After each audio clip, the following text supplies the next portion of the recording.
Hi hello welcome to BRK women. నేను మీ కీర్తి. ఈరోజు మనతో పాటు ఉన్నారు మోటివేషనల్ స్పీకర్, లైఫ్ కోచ్ కస్తూరి ఉషా గారు మనతో పాటు ఉన్నారు. మనకున్న సందేహాలని మేడంని అడిగి తెలుసుకుందాం.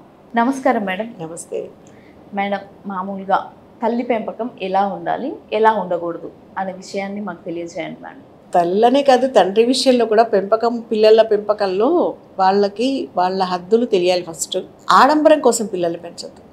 ఫస్ట్ మెయిన్ ఇప్పుడు జరుగుతున్నది అదే. ఏదైనా సరే వాళ్ళకి కొనే డ్రెస్ కానీ ఇప్పుడు ఏదైనా కానీ ఆడంబరం కోసం పిల్లల్ని పెంచొద్దు.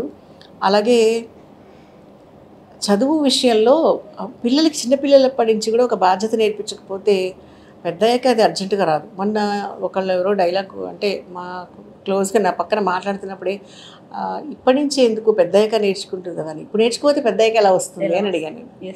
సింపుల్, వాళ్ళ బట్టలు వాళ్ళు మర్చుకోవడమే. అమ్మాయి నేను వంట చేయడం నేర్పించలేదా మీ అమ్మాయికి, లేదా ఇల్లు తడిగుడ్డ పెట్టి తుడవటం నేర్పించలేదా అని అడగల. జస్ట్ వాళ్ళ బట్టలు వాళ్ళు మర్చుకోవడం అంతే మేడం. ఇప్పటి నుంచి ఎందుకు పెద్దయ్యాక నేర్చుకుంటుంది కదా అని. ఇప్పుడు నేర్చుకోతే పెద్దయ్యాక బట్టలు మడవటం ఎలా వస్తుంది అని. లేదంటే ఇప్పుడు మీ పిల్లలకి పెళ్లి చేశాక నువ్వు మీ హస్బెండ్ ఇద్దరు ఇంటికి వెళ్ళి వారానికి ఒకసారి వాళ్ళ బట్టలు మడిచి రావాలి మీరు అని కూడా చెప్పారు. అంతే మేడం. ఇది కూడా అన్నా నేను. అవును. అంటే కొంచెం మరి హర్ట్ అయిందేమో, ఏమల్లా సైలెంట్గా ఉండిపోయింది ఆవిడ. సో ఇది కూడా నేర్పించకపోతే వచ్చే ఇబ్బంది అదే కదా. అంతే, తప్పకుండా. చాలా కష్టం. చిన్న చిన్న పనులు కూడా చిన్న లేదు, పిల్లలకి బాధ్యత అది. బాధ్యత. మాకు ఒక స్టూడెంట్ ఉండేది, ఆవిడ వాళ్ళ అమ్మాయి వెళ్ళేటప్పుడు రోజు బ్యాగ్ని టెన్షన్గా చెక్ చేసుకునేది. అర్థమయ్యేది కాదు అమ్మాయి ఎందుకంత ఫ్రస్ట్రేటెడ్గా ఉండేది. 4th 5th క్లాస్ అమ్మాయి చెక్ చేసుకుంటుంటే వాళ్ళ అమ్మ ఇంటికి వెళ్ళిన తర్వాత బ్యాగ్ చెక్ చేసేది. అంటే ఒక బుక్ ఎక్స్ట్రా వచ్చినా ఒక బుక్ లేకపోయినా ఈ అమ్మాయి క్లారిటీ ఇవ్వాలి. ఎందుకు ఒక బుక్ ఎక్స్ట్రా వచ్చింది, ఎందుకు ఒక బుక్ తక్కువ వచ్చింది అంటే ఏంటి దాని అర్థం. ఆ అమ్మాయి బుక్స్ టీచర్కి సబ్మిట్ చేసేటప్పుడు లేదా ఒక బుక్ తీసుకున్నప్పుడు she should be in conscious, అలర్ట్గా ఉండి అది వాళ్ళ అమ్మకి చెప్పగలగాలి. ఇది బాధ్యతే కదా. 100% మేడం. అది కనుక చెప్పలేదు అనుకో వాళ్ళ అమ్మ చాలా సివియర్గా పనిష్మెంట్ ఇచ్చేది. మాకు అమ్మ తిడుతుందేమో, అమ్మ కొడుతుందేమో అనే టెన్షన్లో అమ్మాయి బ్యాగ్ సర్దుకునేది. ఇప్పుడు అమ్మాయి పెద్దదయ్యి అమ్మాయికి 2 పిల్లలు ఉన్నారు. నేను అడిగాను, రేష్మ అమ్మాయి పేరు, రేష్మ నువ్వు ఇప్పుడు ఏం చేస్తున్నావు, ఆ మమ్మీలాగా చెక్ చేస్తున్నావా, అది నీకు ఎలా అనిపించింది, మమ్మీ చెక్ చేసింది ఎలా అనిపించింది, నువ్వు కూడా చెక్ చేస్తున్నావా అంటే అప్పుడు చాలా కోపం వచ్చింది మేడం నాకు. అమ్మ రోజు చెక్ చేసేది, టెన్షన్ 10th వరకు, చిన్న ప్రైమరీ నుంచి 10th స్టాండర్డ్ వరకు ఇదే సిచ్యువేషన్ అనమాట. అయిన తర్వాత నాకు ఇప్పుడు అనిపించింది ఆ పుస్తకాలు లెక్క పిల్లలకి తెలియకపోతే పారేసారా, ఎవరైనా ఎత్తుకు వెళ్ళిపోయారా, మిస్ అయిపోయిందా, ఎక్కడైనా జారి పడిపోయిందా అని జ్ఞానం వాళ్ళకి ఉండాలి కదా. మా అమ్మ నాకు దీనికోసమే చెక్ చేసిందని అర్థమైంది, ఇప్పుడు నేను కూడా అలాగే చెక్ చేస్తున్నాను అని చెప్పి. అంతే మేడం. నాకు నిజంగా అమ్మాయి చెప్పింది నాకు ఒక లెసన్ లాగా అనిపించింది. అంతే మేడం. అది real, it's very good observation. తను నేర్చుకునేది కాబట్టి ఒక బాధ్యత తన పిల్లలకి నేర్పిస్తుంది. ఇప్పుడు ఆ పిల్లలకి బాధ్యత నేర్పించకపోతే తల్లి వాళ్ళు నెక్స్ట్ ఎవరికి నేర్పిస్తారు. ఇంకోటి చూడండి, ఇది హోంవర్క్ ఉంది నాకు, ఇది స్కూల్లో చెప్పారు, అది పిల్లలకి చెప్పాలి, ఆ విషయం చెప్పాలి. ఇప్పుడు పిల్లలు రాగానే ఫ్రెష్ అయిపోయి టీవీ పెట్టేసుకొని ఏ కార్టూన్ షోనో చూసుకుంటూ మళ్ళీ అమ్మ వచ్చి ఉద్యోగం చేసి అమ్మో ఇంట్లో ఉండే అమ్మో టైంకి వచ్చి హోంవర్క్ ఏది లేదా ట్యూషన్కి పంపించి హోంవర్క్ చేస్తున్నారంటే పిల్లలు ఏం చదువుతున్నారు, ఏం జరుగుతుంది స్కూల్లో, టీచర్స్ ఏం వర్క్ ఇస్తున్నారు, అసలు ఎంత వాళ్ళ స్టాండర్డ్ ఆఫ్ ఎడ్యుకేషన్ ఏ లెవెల్లో ఉంది. ఇక్కడ 2nd standard 3rd standard 4th standard కాదు, ఆ స్టాండర్డ్ వాళ్ళలో పెరుగుతుందా లేదా. ఇప్పుడు మీరు క్లాసులు మారినప్పుడల్లా మా పాప 2nd నుంచి 3rdకి వచ్చింది, 3rd నుంచి 4th స్టాండర్డ్కి వచ్చింది అంటారు. నేను పిల్లలు కూడా అదే చెప్తాను, you say don't say class, say I'm in 3rd standard, I'm in 4th standard, I'm in 5th standard. అంటే what do mean, you have to increase your standard of education. Standard ఆ level పెంచుకోవాలి మీరు, అంటే మీ standard పెరగాలి కదా. ఆ పిల్లలకి అది పెరిగిందా లేదో చూడక్కర్లేదా. ఇప్పుడు సడన్ గా మార్కులు తక్కువ వచ్చాయనో లేదా తన స్టేటస్ తక్కువైపోయిందనో అలాగే సడన్ పీటీఏ మీటింగ్లో పేరెంట్స్ వెళ్ళి స్కూల్ వాళ్ళకి దెబ్బలాడకూడదు కదా. సో వాళ్ళకి అది ఆ బాధ్యత అనేది ఉండాలి. అలాగే పిల్లలకి పెంచేటప్పుడు ఆడంబరాన్ని ఎటువంటి పరిస్థితుల్లోనూ చెప్పి పెంచకూడదు. వాళ్ళకి ఇప్పుడు ఇది వద్దు ఇది కాదు, ఇప్పుడు వర్షం పడుతుందనే ఇప్పుడు బయటికి వెళ్ళొద్దు, మంచిది కాదు. ఇప్పుడు స్టూడెంట్ సడన్ గా సీజన్ చేంజ్ అయినప్పుడు కానీ లేకపోతే హెవీగా తుఫాన్ వచ్చినప్పుడు కానీ వర్షం పడుతుంటుంది. కొంతమంది పిల్లలు మండిగా బయటికి వెళ్దామంటే బయటికి వెళ్దామే, వాళ్ళు యాక్సెప్ట్ చేయరు. వాళ్ళ అమ్మ నాన్న ఎందుకు వద్దన్నారో వాళ్ళకి అర్థం కాదు. అది ఏంటంటే చిన్నప్పటి నుంచి పెరిగిన బండితనం. మరి ఇవన్నీ వాళ్ళే కదా చెప్పాలి.